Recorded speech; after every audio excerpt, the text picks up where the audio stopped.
حافظ قرآن کا درجہ بہت بلند ہے، لیکن ہر حافظ کا یہ معاملہ نہیں ہے۔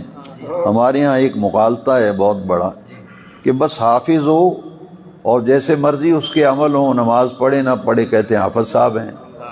یہ مشروط ہے، حدیث شریف پڑھ لیں۔ حافظ قرآن مشروط ہے قرآن مجید پر عمل سے۔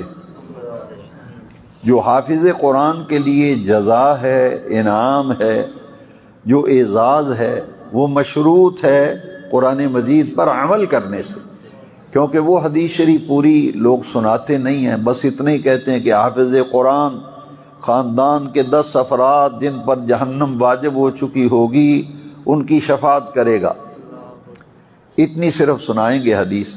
اس سے یہ مراد ہوگا کہ حافظ قرآن جو ہے یقیناً اپنے خاندان کے 10 افراد، حدیث شریف ترمذی شریف میں ہے، نبی کریم علیہ السلام نے فرمایا کہ حافظ قرآن کے خاندان کے 10 افراد جن پر جہنم واجب ہو چکی ہوگی اس کو اللہ کریم شفاعت کا حق دے گا، اور شفاعت کا حق استعمال کر کے اپنی خاندان کے 10 افراد جن پر جہنم واجب ہو چکی ہوگی اس کی شفاعت کر کے انہیں رب کی بارگاہ سے بخشوائے گا۔